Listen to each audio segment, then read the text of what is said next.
Que Dieu vous bénisse abondamment. Mesdames et messieurs, frères et sœurs, chers amis, salutations et bénédictions abondantes de la part de Dieu. Au nom de Jésus-Christ, notre seul Seigneur et Sauveur. Bienvenue à la conférence Une heure pour Dieu, la croyance authentique.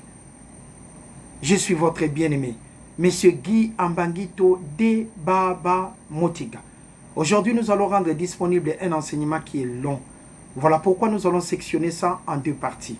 La première partie sera rendue disponible ce matin et la deuxième partie sera rendue disponible le dimanche d'après.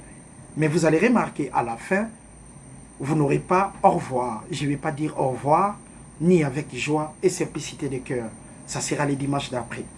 Parce que je vais enseigner sans interruption et après, techniquement parlant, nous allons diviser l'enseignement en deux. Genèse chapitre 1. À partir du verset 26 jusqu'au verset 29, c'est un enseignement que nous parlons du vécu. Puis Dieu dit, faisons l'homme à notre image, selon notre ressemblance, et qu'il domine sur le poisson de la mer, sur les oiseaux du ciel, sur le bétail, sur toute la terre, sur tous les reptiles qui rampent sur la terre. Verset 27. Et Dieu a parlé. Et Dieu créa l'homme à son image. Il les créa à l'image de Dieu. Et Dieu créa l'homme et la femme, selon le projet du verset 26. Puis Dieu dit, faisons l'homme à notre image, selon notre ressemblance. Que l'homme domine sur les poissons de la mer. Que l'homme domine sur les oiseaux du ciel. Que l'homme domine sur les bétails. Que l'homme domine sur toute la terre et sur tous les reptiles qui rampent sur la terre. C'était le souhait de Dieu. Et le verset 27, Dieu maintenant, par rapport au projet du verset 26, créa l'homme à son image. Il les créa à l'image de Dieu, il créa l'homme et la femme. Verset 28, Dieu les bénit. C'est la bénédiction de l'Éternel qui enrichit et ne la fait suivre d'aucun chagrin. Dieu les bénit selon le projet du verset 26 qui se répète au verset 28. Et leur dit, soyez féconds. Il leur a donné le droit de fonder une famille. Multipliez et remplissez la terre. Le but de Dieu est clair. Soyez féconds, multipliez et remplissez la terre. La sujettissez et dominez le poisson de la mer, les oiseaux du ciel, et sur tout animal qui se meut sur la terre, le droit que Dieu a donné à l'homme et la femme. Nous voyons cette réalité. Le projet de Dieu de fonder une famille a été accompagné d'une bénédiction incomparable, parce que nous savons que la bénédiction de l'Éternel est là pour enrichir et il ne l'a fait suivre d'aucun chagrin. David a dit, j'ai été jeune, j'ai vieilli. Je n'ai point vu le juste abandonné, ni sa postérité mendiant son pain, sa descendance, sa famille. Qu'est-ce qu'une famille? Famille est l'ensemble des personnes apparentées vivant sous un même toit, qui est composé d'un père, d'une maman, ainsi que les enfants. C'est ça, une famille. Éphésiens chapitre 5, le verset 1. Éphésiens chapitre 5, le verset 31 plutôt, excusez-moi. C'est pourquoi l'homme quittera son père et sa mère et s'attachera à sa femme et les deux deviendront une seule chair pour fonder une famille. Qu'est-ce qu'est encore une fois une famille? Et l'ensemble des personnes apparentées vivant sous un même toit qui est composé d'un père, d'une mère ainsi que les enfants. Le thème de notre enseignement que nous allons partager maintenant est les projets de Dieu, l'entreprise de Dieu, gérée par l'homme, la famille. Je répète, le thème de notre enseignement que nous allons partager ce matin est l'entreprise de Dieu, gérée par l'homme, la famille. Dieu avait béni la famille au commencement. Mais des fois, nous vivons maintenant des réalités très très difficiles. Il y a des conflits, il y a tout. Maintenant, on va se poser la question, on va voir par rapport à une famille standard, une famille biblique, ce qu'ils ont vécu, ce qu'elle a vécu, cette famille, afin que nous puissions comprendre la réalité de la vie. Et là, tout ce qui a été écrit d'avance est pour notre instruction. La parole de Dieu nous dit, de Genèse 1:1 en Apocalypse 22:21, que tout ce qui a été écrit d'avance est pour notre instruction, afin que nous puissions apprendre, afin que nous puissions tirer des conseils dans ces exemples de réalité. Encore une fois, que Dieu vous bénisse. Le thème de notre enseignement est l'entreprise des dieux, gérée par l'homme. La famille. Genèse chapitre 11. Le livre de Genèse chapitre 11. Nous allons commencer notre enseignement. Le livre de Genèse chapitre 11. Le livre de Genèse chapitre 11. Je vais lire à partir du verset 27 jusqu'au verset 32. Voici la postérité de Térak. Térak engendra Abraham, Nachor et Haran. Donc Térak était le père des familles d'Abraham et ses frères Nachor et Haran. Verset 28. Et Haran mourut en présence de Térak son père au pays de sa naissance à Ur en Chaldée. Ça, nous avons déjà compris la Mésopotamie. Ur en Chaldée, ça se trouve maintenant en Irak, en bas, à côté du Koweït. Là où nous parlons des Bassora ainsi que d'autres régions d'Irak. Ça, c'est la réalité par rapport à ce que nous allons regarder. Haran, nous regardons Haran, le frère d'Abraham, mourut en présence de Térak, son père, au pays de sa naissance, à Ur en Chaldée. La partie que nous parlons de la Mésopotamie. Verset 29. Abraham et Nachor prirent des femmes. Le nom de la femme d'Abraham était Saraï. Et le nom de la femme de Nachor, son frère, parce que Haran était déjà décédé, le nom de la femme de son frère Nachor était Milka. Et Milka, c'était la fille d'Haran, père de Milka et père de Gisca. Nous allons prendre cet exemple de cette famille de Térak, qui est le père d'Abraham, qui fut le père d'Abraham, pour comprendre un peu les standards de la réalité dans une famille. Moi, je précède ma sœur qui vit aux États-Unis, Béchambangito. Moi, je viens juste après elle. Nous portons les deux le même nom. Nous sommes de la famille Ambangito, donc de la descendance de la famille Ambangito. Dans une famille, il y a toujours les hauts et les bas. Mais nous prenons cet exemple d'une famille biblique parce que la parole de Dieu nous dit tout ce qui a été écrit d'avance est pour notre instruction, afin que nous en prenions et nous tirons des exemples. La famille est l'entreprise de Dieu qui est gérée par l'homme. Il y aura toujours des problèmes dans une famille.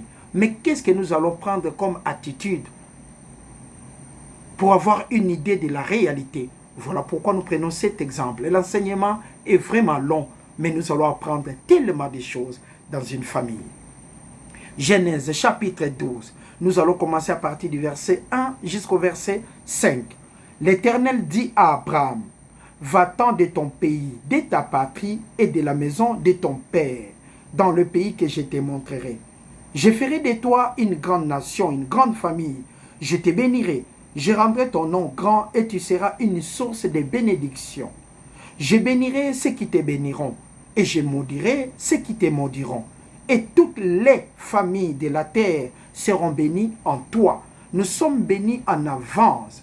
N'importe quelle famille sur cette terre est déjà bénie en avance. Mais pourquoi y a-t-il de la jalousie? Pourquoi y a-t-il de la souffrance? Il y a toujours un point de vue dans la parole de Dieu que nous devons apprendre. C'est quoi? C'est en Philippiens chapitre 3, le verset 15. Le thème de notre enseignement que nous partageons ce matin est l'entreprise de Dieu gérée par l'homme, la famille. Philippiens chapitre 3. Le livre de Philippiens, chapitre 3. L'épître de Philippiens, plutôt, chapitre 3. À partir du verset 15. Et que la paix de Christ, à laquelle vous avez appelé pour former un seul corps, règne dans vos cœurs et soyez reconnaissants. Nous regardons dans cet enseignement l'épître de Philippiens. Pour que nous comprenions encore, Philippiens chapitre 3, le verset 15. C'est magnifique cet enseignement. Nous allons parler de la famille, là où nous voyons des réalités des fois incroyables. On se pose la question si vraiment nous portons le même nom des fois. On se pose la question, c'est vraiment ma mère. On se pose la question, c'est vraiment mon père. Mais c'est une réalité. Nous devons chaque fois avoir l'idée de la parole de Dieu. Philippiens chapitre 3, les versets 15. Nous tous donc qui sommes parfaits, ayons cette même pensée, la pensée de Dieu.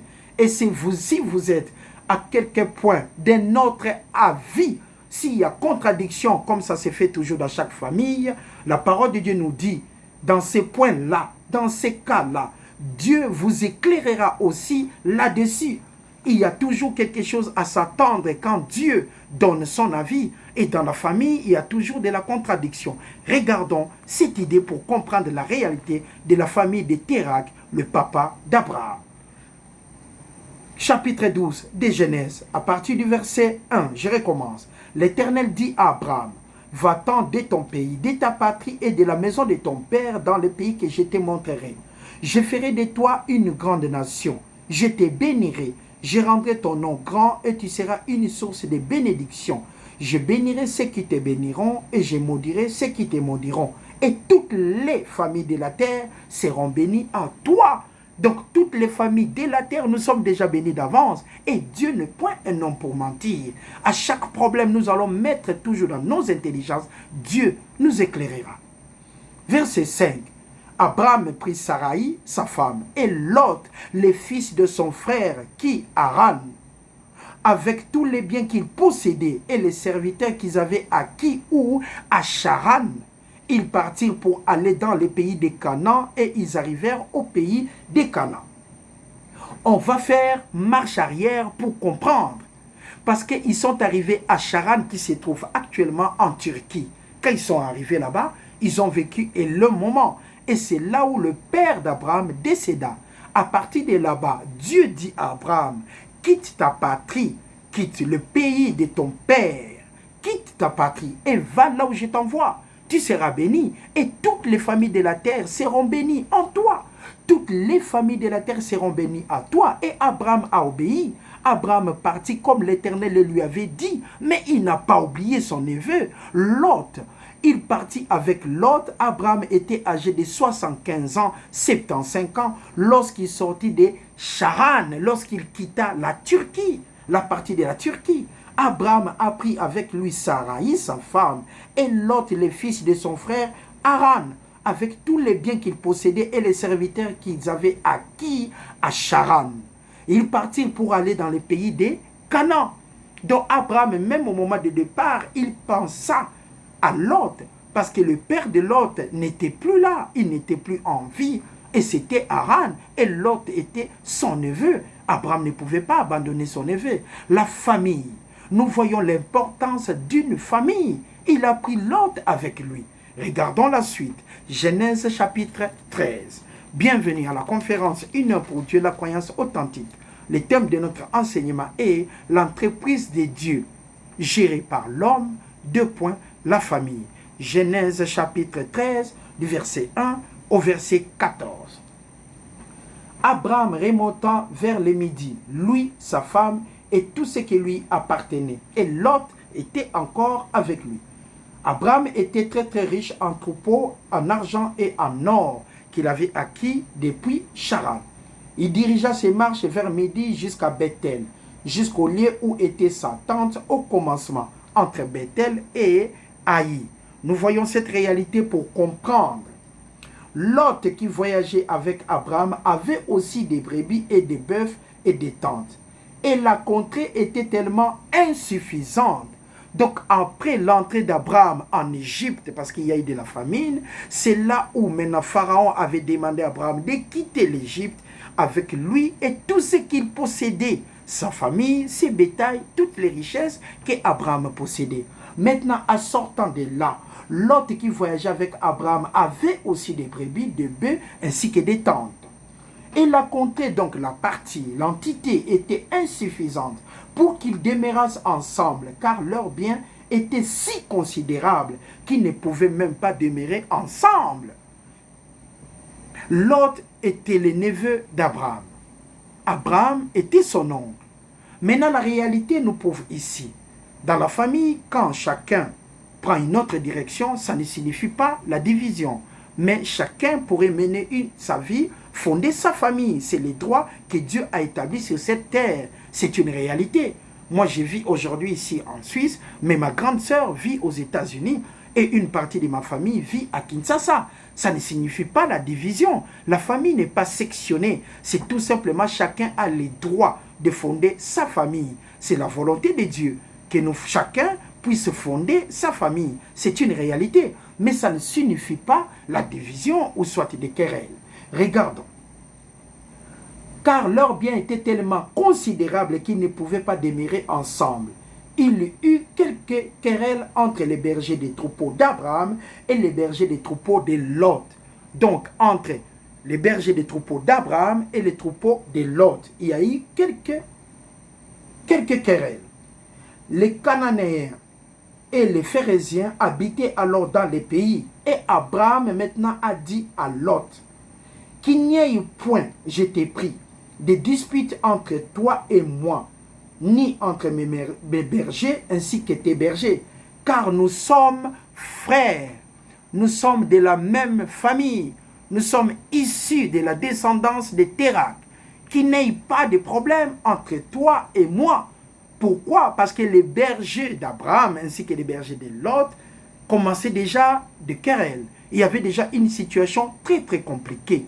Là, il fallait réfléchir et avoir de la sagesse. Parce qu'il s'agissait là de la famille. Et la famille est sacrée. Dieu au commencement a dit que vous devez demeurer ensemble. C'était la famille. Maintenant, Abraham dit à Lot, qu'il n'y ait point, je t'ai pris, des disputes entre toi et moi, ni mes bergers et tes bergers, car nous sommes des frères. Tous les pays n'est-il pas devant toi? Sépare-toi donc de moi. Si tu vas à gauche, j'irai à droite. Si tu vas à droite, j'irai à gauche. Lot leva les yeux. Il vit toute la plaine de Jourdain, qui était entièrement arrosée. Avant que l'Éternel eût détruit Sodome et Gomorrhe, c'était jusqu'à Tsoar, comme un jardin de l'Éternel, comme les pays d'Égypte. C'était magnifique cette partie, la plaine de Jourdain. Et Abraham dit, prends ton chemin. Si tu prends le nord, moi je prendrai le contraire.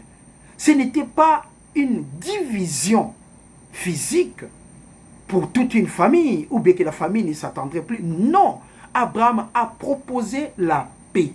Abraham a proposé la prévention pour éviter des problèmes.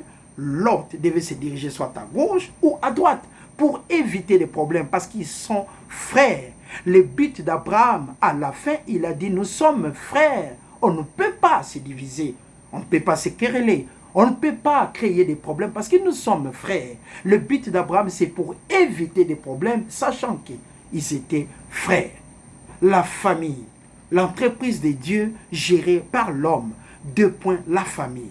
C'est là où nous vivons des choses des fois compliquées. Et nous parlons des fois de séparation. Par exemple, des gens qui travaillent ici en Europe. Il y a des travails où on se lève à 5 heures du matin pour commencer à 7 heures. Vous comptez les déplacements, vous avez peut-être 2 heures de route pour aller travailler. Vous économisez, à la fin du mois, vous prenez de l'argent, vous envoyez au pays, par exemple au Congo, pour construire. Et arrivé là-bas, votre frère ou votre soeur prend de l'argent et puis ne réalise pas les projets. Ça fait tellement mal que vous ne pouvez pas vous en rendre compte. Et surtout ici, en hiver, c'est incroyable, c'est vraiment pénible en Europe, plus précisément pendant l'hiver. Le travail, c'est tellement pénible. Mais on se lève tôt pour chercher de l'argent et pour prévenir dans la famille, trouver aussi des richesses, parce que Dieu a dit la famille est bénie. Or, la bénédiction de Dieu enrichit. Il ne la fait suivre d'aucun chagrin. Chaque individu, toute personne que Dieu a créée est censée de mener une vie dans l'abondance, une vie de la prospérité.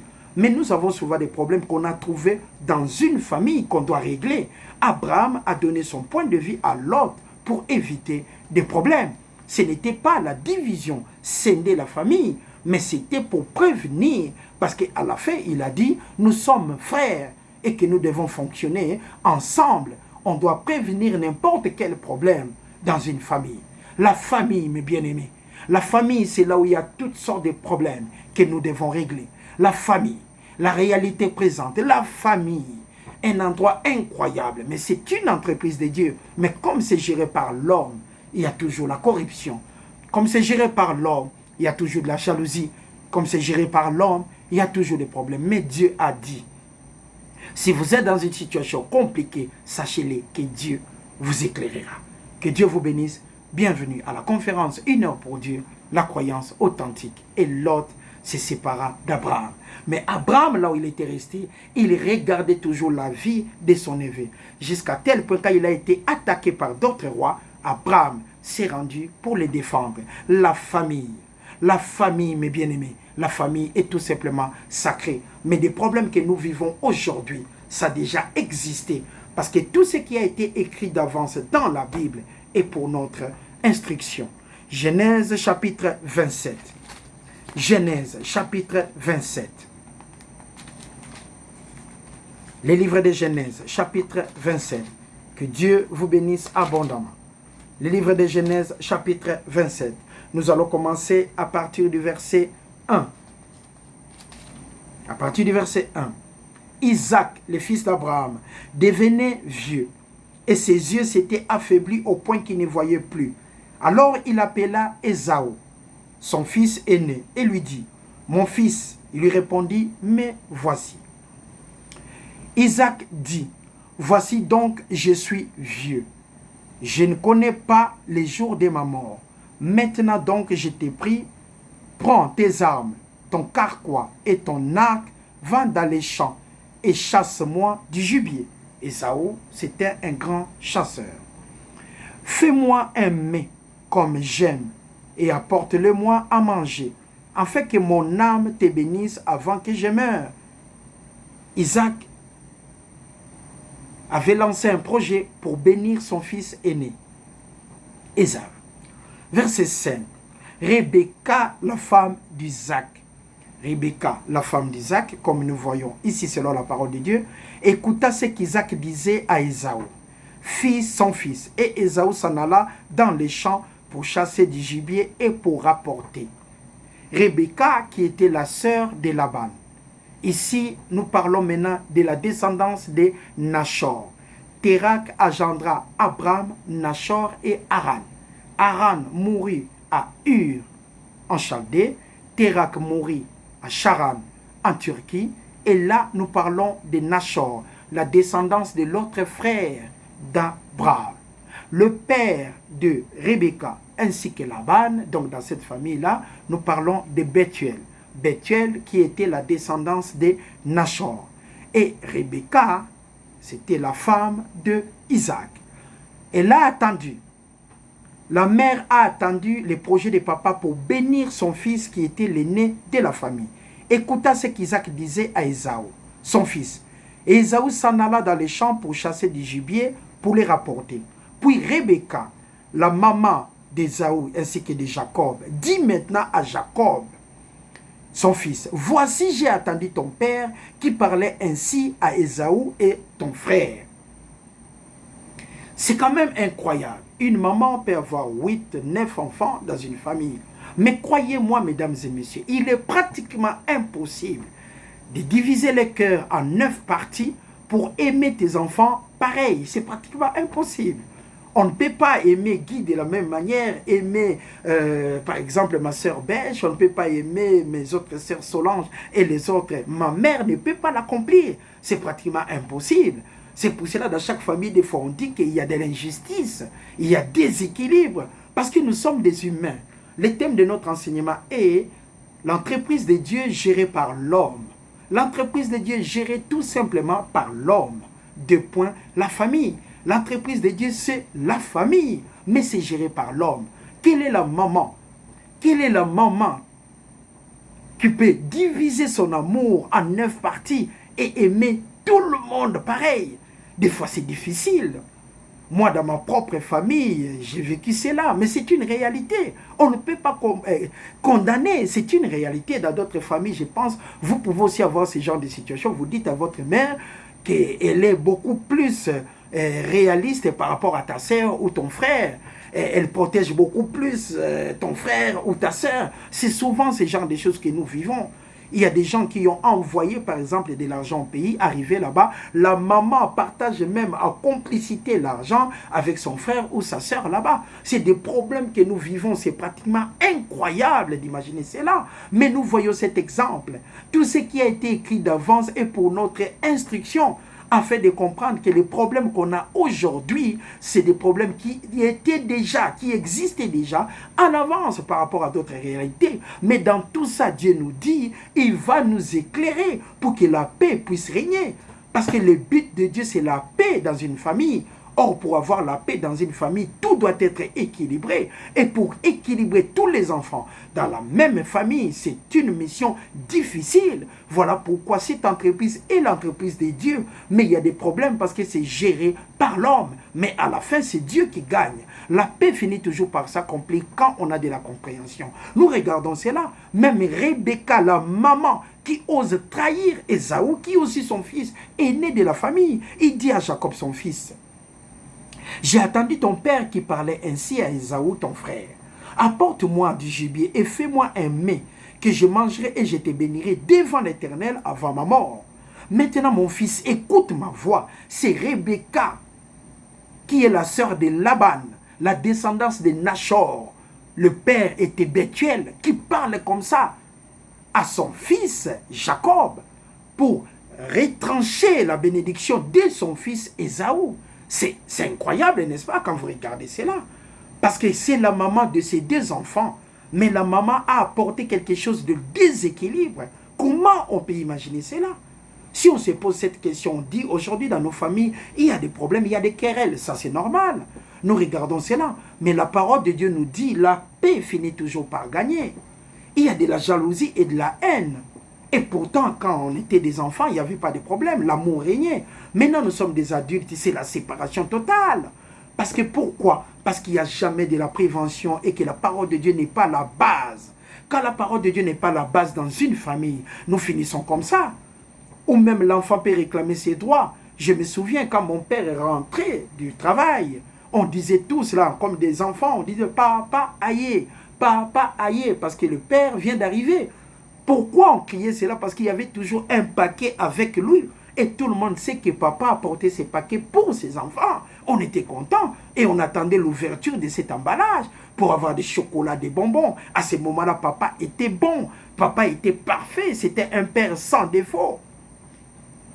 Sans défaut.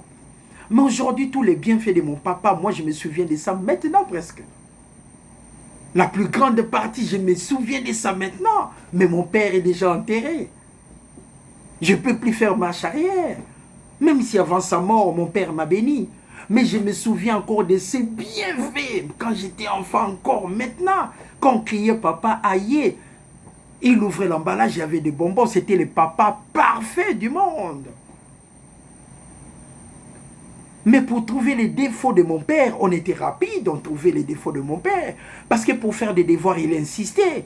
À 18 h, on ne pouvait plus regarder la télé, on devait commencer à faire des devoirs. On trouvait ça tellement mauvais, c'était pour nous la dictature. On disait que ses papas étaient mauvais. Et c'est maman qui était vraiment une maman. Parce qu'avec maman, la vie était très très paisible. Mais maman aussi nous instruisait. Mais la réalité du papa, avec les horaires et tout, on croyait que c'était pas bien. Mais maintenant, on s'en rendait compte que grâce à lui, on a quand même appris tellement de choses. C'est ça la famille, l'entreprise de Dieu gérée par l'homme. Le papa est toujours mauvais des fois. On dit, ah non, ce n'est pas un papa. Mais si vous regardez bien, il y a votre intérêt quelque part. Si vous voulez vraiment un papa sans défaut, il faut se rendre dans des cimetières où vous allez trouver des papas qui n'ont pas de défauts. Parce qu'eux, ils n'ont plus de souvenirs. Mais pour un être humain, il y a toujours des erreurs. Mais qu'est-ce qu'un papa? Un papa est le responsable de la famille accompagné d'une maman. Et qu'est-ce qu'une maman? Une maman est la maîtresse de la maison et qui est accompagnée d'un papa. C'est tellement magnifique comme les deux se complètent pour créer une famille solidement ancrée dans la réalité de la vie. Si vous regardez un frère qui passe et une sœur qui passe, qui se disent pas bonjour, mais ils sont ici de la même famille, on comprend cela. Parce que la famille n'a jamais été basée sur la parole de Dieu. La parole de Dieu doit être la priorité une au sein d'une famille. Et après, il n'y aura jamais de comptes à rendre. Après, il n'y aura pas de mauvais souvenirs. Parce qu'il faut toujours voir des bons côtés dans l'histoire de la vie. Nous voyons souvent la partie perdue. Là où nous voyons, c'est toujours des défauts. L'intelligence humaine peut se souvenir de quelque chose, de rien, parce que vous avez dit non. Mais le oui qui a coûté des millions de francs, personne ne peut s'en souvenir. Quelqu'un peut vous donner, par exemple, 10 francs, mais vous allez oublier directement si la personne vous fait du mal. Quelqu'un peut vous donner 10 millions. Ce qui pèsera pour vous, c'est la partie négative. C'est la réalité de la vie. On se souvient toujours de mal de l'autre, au lieu de se souvenir de ses biens envers soi-même. C'est une réalité dans la famille. La famille, quand il y a déséquilibre, nous amenons toujours la parole qui apportera la paix. Regardez ici dans la famille d'Isaac, le fils d'Abraham. Allons-y, Rebecca. Puis Rebecca dit à Jacob, son fils, « Voici j'ai attendu ton père qui parlait ainsi à Ésaü, ton frère. Apporte-moi du gibier et fais-moi un mets que je mangerai, et je te bénirai devant l'Éternel avant ma mort. Maintenant, mon fils, écoute ma voix. À l'égard de ce que je te recommande, va me prendre au troupeau 2 bons chevaux. J'afferai pour ton père un mets comme il aime, et tu le porteras à manger à ton père afin qu'il te bénisse à la place d'Ésaü. » Ça, c'est des démarches que Rebecca était en train d'accomplir. Et Rebecca est aussi la maman d'Ésaü. C'est difficile à comprendre, même en mathématiques, mais c'est la réalité quand il s'agit de la vie humaine. Continuons les versets. « Et tu les porteras à manger à ton père afin qu'il te bénisse à la place de ton frère. » Jacob répondit à sa mère, « Voici Ésaü, mon frère est velu, et je n'ai point de poils. Peut-être mon père me touchera-t-il, et je passerai à ses yeux pour un menteur. Je ferai venir sur moi la malédiction et non la bénédiction. » Sa mère lui dit, « Que cette malédiction, mon fils, retombe sur moi. Écoute seulement ma voix et va le prendre. » Jacob alla le prendre et les apporta à sa mère, qui fit un mets comme son père aimait. Ensuite, Rebecca prit les vêtements d'Ésaü, son fils aîné, et le plus beau qui se trouvait à la maison, et les fit mettre à Jacob, son fils cadet. La famille. Ça, c'est un projet. Mais je ne crois pas que ça a amené l'attente dans la famille. Ça a amené tout simplement la séparation. Des fois, nous les parents, nous pouvons aussi oublier d'autres projets dans une famille. Nous avons nos enfants, nous oublions d'équilibrer la réalité. Et à la fin, nous créons une division qui sera peut-être difficilement restaurable dans la réalité de la vie. Regardons cette histoire pour comprendre tout ce qui a été écrit d'avance et pour notre instruction. Abraham avait prévenu pour Lot afin de garder la famille. Et ici, Rebecca est en train de prévenir la bénédiction pour Jacob et non pour son propre fils Ésaü. Rebecca, qui est le frère, la sœur de Laban, et le père de cette famille responsable Bethuel, de la descendance de Nachor, Térak engendra Abraham, Nachor et Haran. Haran mourut dans les Urs, en Chaldée, et Térak mourut à Charan. Elle les plaça dans la main de Jacob, son fils, et les mets et le pain qu'elle avait préparé. Il vint vers son père et dit, « Mon père. » Et Isaac dit, « Me voici. » « Qui es-tu, mon fils » Jacob répondit à son père, « Je suis Ésaü, ton fils aîné. J'ai fait ce que tu m'as dit, lève-toi, je t'ai pris, et assieds-toi, mange de mon gibier, afin que mon âme me bénisse. » C'est incroyable dans cette réalité. Verset 23. Il ne les reconnut pas parce que ses mains étaient velues comme les mains d'Ésaü, son frère. Et il les bénit. Il dit, « C'est toi qui es mon fils Ésaü » Et Jacob répondit, « Oui, c'est moi. » Isaac dit, « Sers-moi que je mange du gibier de mon fils, afin que mon âme te bénisse. » Jacob les servit et il mangea, il lui apporta aussi du vin. Il but. Alors Isaac, son père, lui dit, « Approche donc et baise-moi, mon fils. » Jacob s'approcha, il les baisa. Isaac sentit l'odeur de ses vêtements, puis il les bénit, dit, « Voici l'odeur de mon fils est comme l'odeur d'un champ que l'Éternel a béni. Que Dieu te donne de la rosée du ciel, de la graisse de la terre et du blé et du vin en abondance. Que de peuples te soient soumis et que des nations se prosternent devant toi. sois le maître de tes frères et que le fils de ta mère se prosterne devant toi. Maudit soit quiconque qui te maudira et béni soit quiconque qui te bénira. Et c'était une bénédiction incroyable destinée à Ésaü, mais qui a été arrachée par la mère en complicité avec son fils pour que Ésaü se retrouve sans bénédiction. Le thème de notre enseignement, l'entreprise de Dieu, 2 points, la famille. L'entreprise de Dieu gérée par l'homme, 2 points, la famille. Que Dieu vous bénisse.